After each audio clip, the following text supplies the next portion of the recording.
სწორი ნაწლავის კიბო არის მესამე ყველაზე ხშირი სიმსივნე. პირველი რომელია? ფილტვის კიბო, რომელსაც სიგარეტი აჩენს. სიგარეტის გარშე შეიძლება რა თქმა უნდა, მაგრამ ყველაზე ხშირი მიზეზი არის მოწევა. მეორე რომელია? მკერდის კიბო. ამიტომ ნებისმიერი ქალი 40 წლიდან უნდა მივიდეს მამოგრაფიაზე.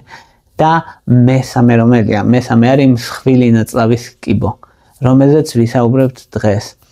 უზარმაზარი პრობლემაა მოკლედ მსხვილი ნაწლავის სიმსივნე, რადგან ადამიანები როცა აღმოაჩენენ 50% ამ ადამიანების აღმოაჩენს მაშინ როცა დაგვიანებულია. არა და არ არის წარმოუდგენელი ის რომ ადვილად აღმოაჩინო, ერთ-ერთი ის სიმსივნეა მსხვილი ნაწლავის კიბო, რომლის აღმოჩენა შეიძლება მალე და რომლის მკურნალობაც შეიძლება პრაქტიკულად 100%-ით. ანუ ერთ-ერთი ის სიმსივნეა, რომლის განკურნებაც შეიძლება პრაქტიკულად 100%-ით თუ აღმოაჩენ ადრეულ სტადიაზე. უზომოდ დიდი მნიშვნელობა აქვს ადრეულ სტადიაზე აღმოაჩენ თუ არა.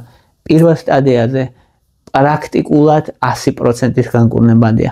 მეორე სტადიაზე თითქმის 80%-ის განკურნებადია. მესამე მეოთხე სტადიიდან უკვე იკლებს და მეოთხე სტადიას აღარ აქვს კარგი პროგნოზი. თუმცა არსებობს მკურნალობები, რითიც სიცოცხლის გახანგრძლივება შეიძლება, მაგრამ ისო უმკურნალო, ეგ სრულად რომ განკურნო ხდება, მაგრამ ძალიან იშვიათად. ამიტომ მის ადრეულ აღმოჩენას უზომოდ დიდი მნიშვნელობა აქვს, მისი რისკ ფაქტორების გაგებას უზომოდ დიდი მნიშვნელობა აქვს, რატო ვითარდება ანუ და როგორ აღმოაჩინოთ და როგორ უმკურნალოთ. აი ამაზე ვისაუბრეთ დღეს. ყველაზე ხშირი და მთავარი რატომაც ვითარდება ხოლმე მსხვილი ნაწლავის კიბო არის მუტაციები, ხო, გენეტიკაა, მაგრამ ანუ გენეტიკას რომ ამბობენ ყოველთვის რატომაც გულისხმობენ ხოლმე რომ აი დედას უნდა ქონდეს, ან მამას უნდა ქონდეს, მე შვილს უნდა ქონდეს, მე იმის შვილს უნდა ქონდეს. ანუ აი გენეტიკურ ხაზს გულისხმობენ ყოველთვის ესე არაა, თუმცა გენეტიკას აქვს მნიშვნელობა, მუტაციებს აქვს მნიშვნელობა, სამი მნიშვნელოვანი მუტაციაა გამოყოფილი უჯრედებში, APC, CRAS და ტიპი 53-ს ეძახიან და ეს მუტაციები მოკლედ არეგულირებს უჯრედების სიკვდილს, ზრდას, გადარჩენას და როცა ეს მუტაციები ხდება, დიდი შანსია რომ განვითარდეს მსხვილი ნაწლავის კიბო. ახლა ამისგან არც დაზღვეული არავინ და ვერც ვერაფერს ვერ უძლავთ ამ მუტაციებს. ამ ეტაპზე ესეა უნდა მივიღოთ რაც არის. მეორე მნიშვნელოვანი რისკ ფაქტორი არის ანთება. ანთება თუ მიმდინარეობს ქრონიკულად მსხვილი ნაწლავში, ეგ პრობლემა, ანუ კრონის დაავადება, ასევე მსხვილი ნაწლავის ანთებითი დაავადება, ეგენი ზრდის მნიშვნელოვნად მსხვილი ნაწლავის კიბოს რისკს. მსხვილი ნაწლავში რას გულისხმობთ ხოლმე? მსხვილი ნაწლავი რა არის? მსხვილი ნაწლავი არის ჩვენი ნაწლავების ერთ-ერთი ნაწილი, რომელიც მართლა მოდიდო არა, რო შეხედა უფრო ბუთხუზაა მოკლედ და ამიტომ ეძახიან მსხვილი ნაწლავს. დაახლოებით მეტრანახევარია სიგრძით და ანუ ჩვენს ორგანიზმში არის ადის გვერდზე და ჩამოდის. და აღმავალი გასწვრივი დაღმავალი კოლინჯი ქვია მაგას და სიგმოიდური ფორმა აქვს და მაგიტო ეძახიან და მე სწორ ნაწლავში გადადის. და სწორი ნაწლავიც ვიცით რაც არის, აქედან განავალი გამოდის მოკლედ. აი ეს არის მსხვილი ნაწლავი და აი მსხვილი ნაწლავის ფუნქცია არის რომ წყალი, ელექტროლიტების ბალანსი დაიცვას ორგანიზმში, წყალი შეიწოვოს, ასევე მასში ცხოვრობს რამდენიმე ტრილიონი ბაქტერია და უზარმაზარი მნიშვნელობა აქვს. აი ეს არის ზუსტად მესამე კომპონენტი, რომ ეს რამდენიმე ტრილიონი ბაქტერია რო ცხოვრობს, ჩვენი იმუნური უჯრედები მუდმივად ურთიერთქმედებენ ამ ბაქტერიებთან რა. რაღაც თითქოს ავარჯიშებს ჩვენ იმუნურ სისტემას ეს ბაქტერიები წვრთნის, ანუ რომელია ჩვენი, რომელია სხვისი, რომელია უნებელი, რომელია მავნე. და ამ ტრენინგს გადის მოკლედ რა. ეხლა რაშია საქმე? თუ კი მავნე ბაქტერიებია მრავლობს მსხვილი ნაწლავში, ანთებას გამოიწვევს, ტოქსინებთან კონტაქტი ექნება მსხვილი ნაწლავის ხშირი და ამიტომ ადამიანს სიმსივნის რისკი აქვს გაზრდილი. ან თუ ბევრი ნაირსახეობა არა ბაქტერიების, ესეც პრობლემაა, იმიტომ რომ იმუნური სისტემისთვის არის ეს პრობლემა და ერთი მით უმეტეს თუ ცუდი ბაქტერიები მძლავრობს და დიდი რაოდენობითა, ეგეც მნიშვნელოვანი პრობლემაა ორგანიზმისთვის მოკლედ. შესაბამისად, ანუ დისბიოზს ეძახიან, როცა არის აი ეს ჩვენი მეგობარი და არა მეგობარი ბაქტერიების ბალანსის პრობლემები და ეგ არის მესამე მნიშვნელოვანი მოთამაშე, რა დროსაც ვითარდება მსხვილი ნაწლავის კიბო. ასაკს ძალიან დიდი მნიშვნელობა აქვს. ასაკი არის 90% მსხვილი ნაწლავის კიბოს დიაგნოზის ისმევა 50 წელს ზევით. ანუ ასაკს კრიტიკული მნიშვნელობა აქვს მოკლედ. ოღონდ ეხლა როგორ უნდა წარმოვიდგინოთ, ასაკი არის ძალიან მნიშვნელოვანი კიდე. მსხვილი ნაწლავის სიმსივნის 90%-ის დიაგნოზი ისმევა 50 წელს ზევით. ანუ ასაკი გადამწყვეტად მნიშვნელოვანია და ძალიან დიდი მნიშვნელობა აქვს კიდე იმას, რომ კი არ არის ეგრე, რომ ანუ ერთ ბაშად კიბო კი არ ჩდება როგორც წესი მსხვილი ნაწლავის შემთხვევაში. ჯერ არის პოლიპი. ან პოლიპი რო წარმოიდგინოთ არის გამობერილობა რა, რომელიც არ არის საშიში. არ არის საშიში იმ მომენტში რა, ანუ არსებობს ეს გამობერილობა, არსებობს. აი რო წარმოიდგინოთ სოკოსავით რაღაც გამობერილობა რო იყოს. საჭმელი სოკო რასაც ხატავენ ხოლმე, რეალურად აი ეგეთი ფორმა რო ქონდეს დაახლოებით. და ეს პოლიპი არსებობს და რაღაც დროის მერე გადაჯიშდება სიმსივნეთ. უმეტესად ეს სცენარია. 90% შემთხვევაში ეს სცენარია. და ეს პოლიპი 10-15 წელი არსებობს. მეორე მხარე რო თქვა რა, ანუ ოქროს ფანჯარა გვაქვს. ანუ თუ ვიტყვით რომ ეს პოლიპი არსებობს და ჯერ სიმსივნე არ არის, მაგრამ მისი პოვნა შეგვიძლია, ესე იგი შეგვიძლია კიბოს პრევენცია მოვახდინოთ, ხო? თუ ამ პოლიპს ამოვჭრით, კიბო აღარ განვითარდება. ეს რამხელა იარაღია, რაც გვაქვს. ამიტომ არის რომ ვიცით რომ 50 წლის მერე ისმე უმეტესად დიაგნოზი, უნდა ვიცოდეთ რომ 50 წლამდე უნდა დავიწყოთ გამოკვლევა, იმიტომ რომ პოლიპები შეიძლება იყოს მსხვილი ნაწლავში. აი ეს ძალიან მნიშვნელოვანი კომპონენტია, რითიც შეგვიძლია თავიდან ავიცილოთ სიმსივნე. მეორე მნიშვნელოვანი რისკ ფაქტორი არის ბოჭკოვანის ნაკლები მიღება, ხილი ბოსტნეული, ხსნადი ბოჭკოები, როცა ადამიანი ნაკლებად იღებს, 30%-ით გაზრდილი აქვს მსხვილი ნაწლავის კიბოს რისკი.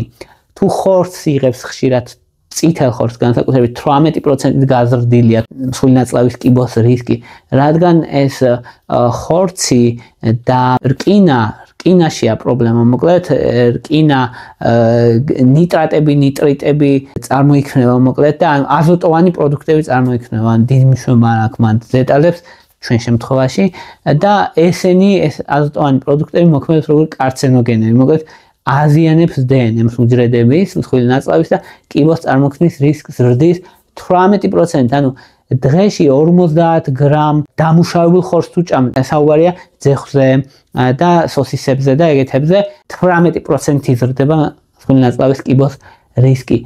თუ ხორცს ჭამ, წითელ ხორცს, ღორის ხორცს, ძროხის ხორცს, მაგეებს 17% იზრდება მსხვილი ნაწლავის კიბოს რისკი 100 გრამს და მეტს თუ მიირთმევ დღის განმავლობაში. სიმსუქნე არის მნიშვნელოვანი პრობლემა ასევე. სიმსუქნე 50%-ით ზრდის მსხვილი ნაწლავის კიბოს რისკი. გამოსული კი არა, არის ერთ-ერთი ისა, ბევრია ძალიან რა, ვისაც აი დაუდგინდა მსხვილი ნაწლავის სიმსივნის რისკი და არის რამდენი წლის, სადაც 40 წლამდე რა.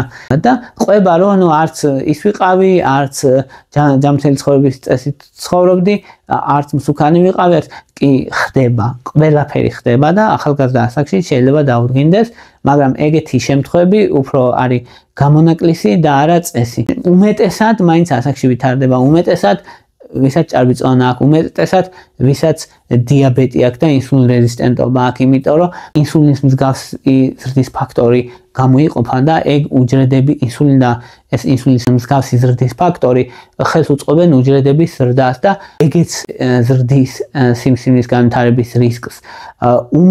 ასევე ალკოჰოლი და მოწევა კომბინირებულად დაახლოებით 40%-ით ზრდის მსხვილი ნაწლავის კიბოს განვითარების რისკს და დაავადებები კიდე მაგალითად წყლოვანი კოლიტი და კრონის დაავადება, ნაწლავის ანთებითი დაავადება, ნაწლავის ანთებით დაავადებამ შეიძლება 6-ჯერ გადაარდოს რისკი მსხვილი ნაწლავის კიბოს განვითარების. ამიტომ ეგეთი ადამიანები აუცილებლად ყურადღებით უნდა იყვნენ. ასევე ადამიანები ვის ახლობლებსაც აქვს ესეთი სიმსივნე, ანუ ოჯახის წევრებს ან მშობლებს ან იმის მშობლებს, ადამიანები, რომლებიც ცოტას მოძრაობენ, ადამიანები, რომელსაც შეკრულობა აქვთ, ქრონიკულად შეკრულობა აქვს, რატო? შეკრულობა თვითონ არ წარმოადგენს რისკ ფაქტორს თავისთავად, მაგრამ შეკრულობის დროს განავალი ხო დიდხანს ჩერდება და ტოქსინებს დიდხანს უწევთ ურთიერთქმედება, კონტაქტი ნაწლავის კედელთან და ეს ტოქსინები იწვევს დაზიანებას, დიაბეტი ძალიან მნიშვნელოვანია ასევე. ანუ უამრავი რისკ ფაქტორი გვაქვს, რაც ჩამოთვალეთ და ამ რისკ ფაქტორების უმეტესობა შესაძლებელია რომ მოდიფიცირება მოახდინოთ. შესაძლებელია კი ნაკლები ხორცი რო ჭამო, შესაძლებელია ანუ თეთრ ხორცზე გადადი, მცენარეულ ცილებზე გადადი, კვერცხზე გადადი, რო დაიკლო წვანში გახდე, შესაძლებელია, დიაბეტი რომ მართო, შესაძლებელია, კი, მეტი საკვები ბოჭკო რომ მიიღო, შესაძლებელია, კი, ასევე შეკრულობას რო უშველო, შესაძლებელია, რა თქმა უნდა, მოწევას და ალკოჰოლს რო თავი დაანებო, შესაძლებელია, ანუ ბევრი რამის შეცვლა შეგვიძლია. აი, ამიტომ უნდა ვილაპარაკოთ ყველაზე მთავარი რისის შეცვლა შეგვიძლია, რა უნდა გავაკეთოთ. მაგრამ მანამდე ვთქვათ, რა არის რეკომენდაცია, როგორ აღმოვაჩინოთ, როდიდან დავიწყოთ სკრინინგი, რითი აღმოვაჩინოთ. პირველი და ყველაზე მთავარი რაც არის კოლონოსკოპია. კოლონოსკოპიით მსხვილი ნაწლავი თვალიერდება, მილია, რომელიც უკანა ტანიდან შედის და ათვალიერებს მსხვილი ნაწლავის დათვალიერება შეიძლება. ძალიან ინფორმატიულია. აი, პრაქტიკულად ჩათვალე, რომ 90%-ით იპოვის თუ რამეა იქ რა. ანუ, არის სიმსივნეები, რომელიც არის ბრტყელი, პატარა და არ ჩანს, ან ნაწლავის ნაოჭი ეფარება, შეიძლება, ყველაფერი შეიძლება, მაგრამ დიდი ალბათობით პოულობს. როდიდან უნდა დავიწყოთ სკრინინგი? სკრინინგი არის, როცა წინასწარ არაფერი სიმპტომი არ გაწუხებს არაფერი, მაგრამ იწყებ კვლევას. ეს ყველამ უნდა დაიწყოს ქალმაც, კაცმაც 45 წლიდან. რატო? იმიტომ რომ 50 წლიდან ძირითადად დიაგნოზია და ძირითადად 10-15 წელი ვითარდება, მოკლედ ეს პოლიპი ვითარდება, ბოლოს სიმსივნე წარმოიქმნა, პოლიპის სტადიაში უნდა ვიპოვოთ. ვისაც პირველ რიგის ნათესავებში ყავს, ახლობლებში ყავს ესეთი ადამიანები, ვისაც რისკ ფაქტორი აქვს, ნაწლავის ანთებითი დაავადება, მან უნდა დაიწყოს უფრო ადრე, 40 წლიდან კოლონოსკოპია 10 წელიწადში ერთხელ. არ არის 10 წელი თავისუფალი ხარ, 10 წლის მერე გაიკეთე ისევ. და ასე. ეგ არის სტანდარტული და ოქროს სტანდარტი, რითიც ხდება, დიაგნოზირებაც ამით ხდება და სკრინინგიც და თუ პოლიპი ნახეს კიდე, პოლიპის მოცილებაც შესაძლებელია კოლონოსკოპით და მოკლედ ოქროს სტანდარტია რა. CT, ანუ კომპიუტერული ტომოგრაფიის კოლონოსკოპიაც შესაძლებელია. ეს ნაკლებად ჩარევადია რა და ნაკლებად ინვაზიურია და ეს მეტად ინვაზიურია. ეგ არის განსხვავება, ანუ ის მილი უნდა შეიყვანონ და აქ მილი არ ჭირდება. ეგ არის განსხვავება, ეს უფრო მარტივია. ზოგ ადამიანს ურჩევნია ეს, თუმცა ჩვეულებრივი კოლონოსკოპია უფრო ინფორმატიულია ხოლმე და ჯობია მოკლედ. სიგმოიდოსკოპია კეთდება კიდე, ფარულ სისხლდენაზე კვლევა კეთდება კიდე განავალში, რომელიც ასევე ახასიათებს ადრეულ სტადიაზე მსხვილი ნაწლავის სიმსივნეს.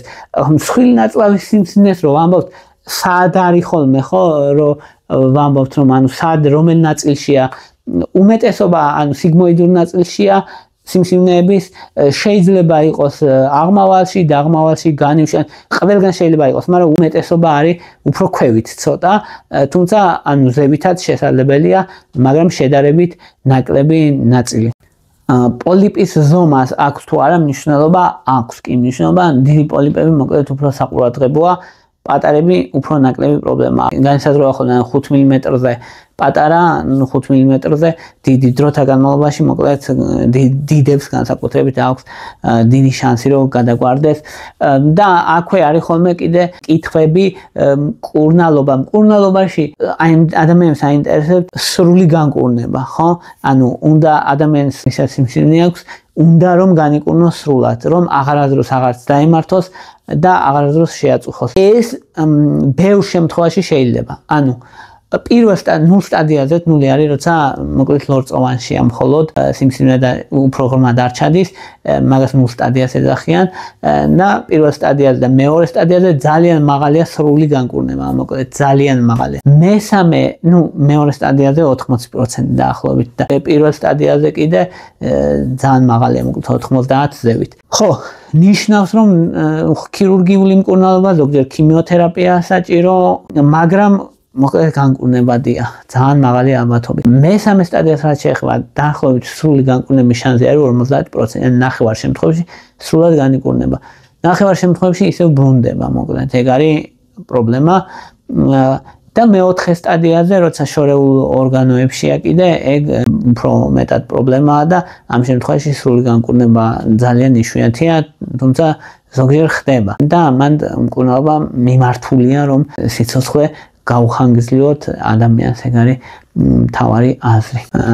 აი ეხლა ვთქვათ მთავარი ნაბიჯები, რითიც შეიძლება რომ ავიცილოთ თავიდან მსხვილი ნაწლავის სიმსივნე. პირველი რა არის? პირველი არის წადი კოლონოსკოპიაზე. თუ 45 წელს გაცილდი წადი კოლონოსკოპიაზე, ხო?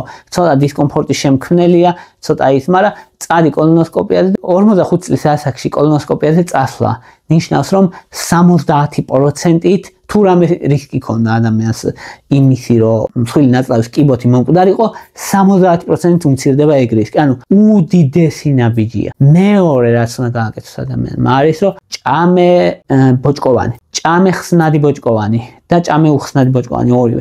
ხსნადი ბოჭკოვანი არის მაგალითად შვრია, ბანანი, მწვანე ბანანი რაც შეიცავს, ჩია, ხსნადი ბოჭკოვანი მნიშვნელოვანია, short chain fatty acids ესე ქვია, ასეთ ნივთიერებების ფორმაცია ხდება მაგას რო ჭამ მოკლედ, მაგას ინელებენ კარგი ბაქტერიები ჩვენს ორგანიზმში მყოფი. ამ ხსნად ბოჭკოს და ანთებას ამცირებს, იცავს უჯრედებს დაზიანებისგან და მოკლედ ძალიან მნიშვნელოვანია. უხსნადი ბოჭკოები ძალიან მნიშვნელოვანია. უხსნადი ბოჭკოები რომელია? რომელსაც ხიდბოსტნეული შეიცავს. უხსნადი ბოჭკო რაში გვჭირდება? იმისთვის რომ შეკრულობა არ დაემართოს ადამიანს. შეკრულობაც უდიდესი პრობლემაა და იმიტომ და ამითაც თავიდან ვიცილებს მოკლედ მნიშვნელოვნად დაახლოებით 30%-ით ამცირებ რისკს მსხვილი ნაწლავის კიბოსი. შეკრულობა უდიდესი პრობლემაა. შეკრულობა უნდა მოიხსნა. შეკრულობა პრობლემა, ერთი რომ დისკომფორტი ადამიანისთვის, მეორე რომ ბევრი სხვა პრობლემის თავია, მაგალითად თუნდაც მსხვილი ნაწლავის სიმსივნის, დისკომფორტის, გაზების დაგროვების და შეკრულობის პრობლემის მოგვარებას ერთ-ერთი წინ გადადგმული ნაბიჯია, მოკლედ დიდი პრობიოტიკების გამოყენება ძალიან მნიშვნელოვანია. პრობიოტიკები მაწონი, კინჩი, იოგურტი, კეფირი, ეგენი პრობიოტიკებია ყველა. პრობიოტიკებიდან ლაქტობაცილუს რამნოზუსია ყველაზე კარგი, ყველა შემთხვევაში ჩემი მოსაზრება ესეთია და მაგების მიღება როგორც საკვები დანამატებად ესე ჯობია. ვარჯიში ძალიან მნიშვნელოვანია. ვარჯიში ნაწლავების მოქმედებას და რეგულარულ განავალს განაპირობებს. ვინც ვარჯიშობს, იმ ადამიანებს 30%-ით ნაკლები აქვთ მსხვილი ნაწლავის კიბოს განვითარების რისკი. მოწევის შეწყვეტა, ღვინის, ალკოჰოლის მიღების შემცირება ან შეწყვეტა, დიაბეტის მკურნალობა, ვიტამინი D-ს კონტროლი, იმიტომ რომ ვიტამინი D თუ დაბალია, მაღალია მსხვილი ნაწლავის კიბოს განვითარების რისკი. ამიტომ უნდა აკონტროლოს, რომ ნორმალურ დონეზე იყოს. შესაბამისად, ჩვენ არ შეგვიძლია, რა თქმა უნდა, შევცვალოთ ჩვენი გენები, ამ ეტაპზე არ შეგვიძლია, თუმცა მოვადრო, რომ შევძლებთ შევცვალოთ, მაგრამ ჩვენ შეგვიძლია შევცვალოთ ჩვენი ქცევა, ჩვენ შეგვიძლია ვიწინასწარმეტყველოთ, თუნდაც ის გენეტიკური მუტაცია არის თუ არა, იმით რომ კოლონოსკოპიაზე წავიდეთ და შევამოწმოთ არის თუ არა პოლიპები და თავიდან ავიცილოთ მსხვილი ნაწლავის სიმსივნე. რაც უზარმაზარი პრობლემაა კაცობრიობისთვის. ნუ დაგვავიწყება. სიმსივნე მსოფლიოში ნომერ მეორე მკვლელია და სიმსივნეებს შორის ნომერ მესამე არის მსხვილი ნაწლავის კიბო. აი ეს იყო რის თქმაც მინდოდა. მადლობა მოკლედ ჩემს ყველა ერთგულ გამომწერს. განსაკუთრებული მადლობა ბატონ ენვერის, რომელიც ჩემი პირველი გამომწერია, ჩემი პირველი დონატორია, მოკლედ ჩემი პირველი პატრეონზე და განსაკუთრებული მადლობა ამისთვის.